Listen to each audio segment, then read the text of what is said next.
Hey, welcome to my channel. My name is Ruby and I make sewing patterns, and today we're going to be making my boxer short design. I don't know if you've been outside lately, but the girls are wearing boxer shorts, and I don't know if you've been shopping lately, but they want $40 for the easiest garment to actually make in the whole world, so we're doing it ourselves. I'm going to be using my print at home pattern that you can get at the first link down below. It comes with 2 length options and it's like the most beginner friendly. So beginner friendly. You're gonna do fine, I promise. Yeah, check out my other patterns as well, link down below. And yeah, let's just get into the tutorial.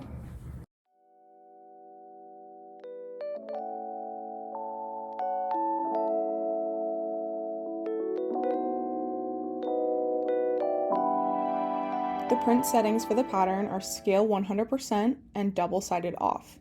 You can use letter size or A4 size paper to print. This pattern is compatible with Adobe Acrobat, and using Acrobat allows you to print only your desired size. To do this, open the file in Acrobat, then select the Layers option and deselect all other sizes besides your own, leaving the details and the borders. Once printed, you'll trim each piece of paper along the outside of their borders. Then, you'll match them up and tape them together border to border.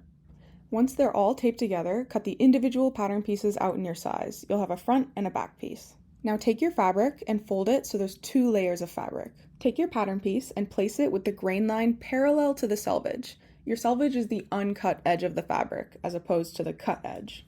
Pin it in place and then cut out your 2 back pieces. Then you'll do the same for your 2 front pieces. Before you remove your pins, on each piece, find and snip all of the notches. There are 4 to each piece. First, we'll start with the front pieces. Place the front pieces right sides facing and pin them together at the crotch.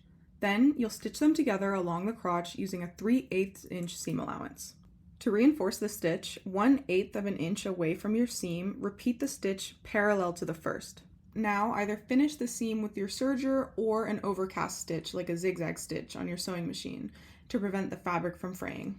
To reinforce the seam even further, you'll press the seam allowance down to one side and then, on your machine, straight stitch the seam allowance down using a parallel stitch just a bit more than a 1/4 inch away from your seam.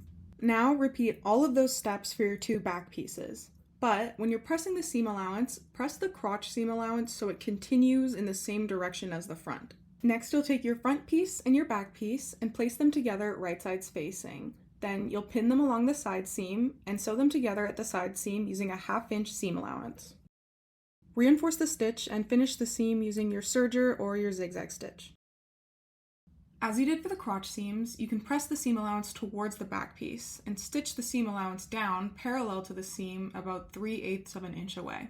Now you'll meet the other 2 side seams, pin them together, and repeat all the same steps. Sewing them together, serging, and pressing the seam allowance towards the back to do your reinforcement stitch. Fold the shorts inside out and pin the front and back together at the inseam, right sides facing.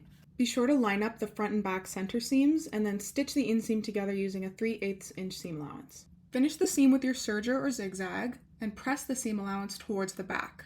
Stitch down the seam allowance just over a 1/4 inch away. Take your elastic and place it at your lower waist. Pull the elastic so it fits very snug and find a comfortable length for it, and cut the elastic at that point.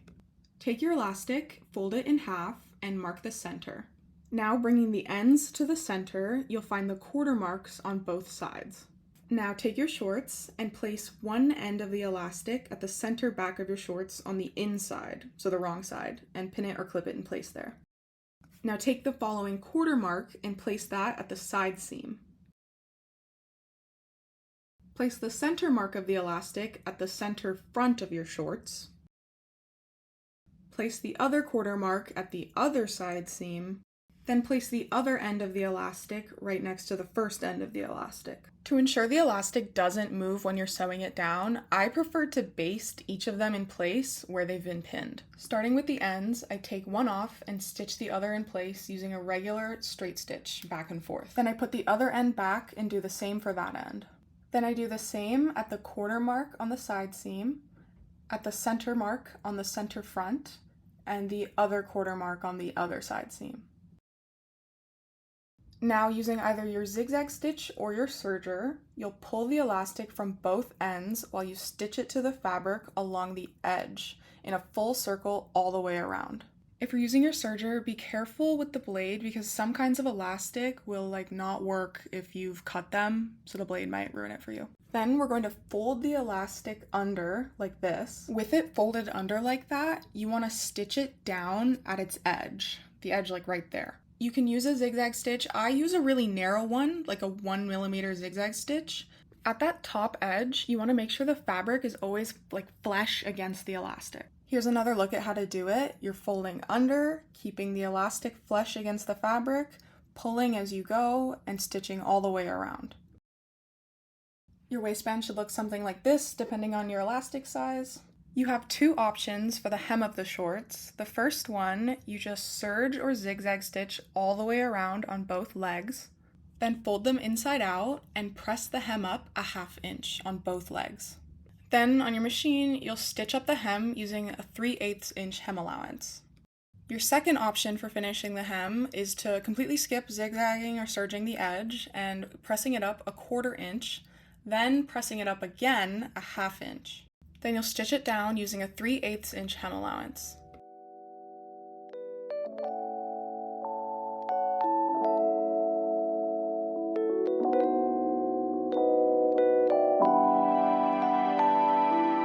Thank you so much for watching. I hope that you actually made these and you didn't just watch a tutorial for fun. I don't know, maybe you did.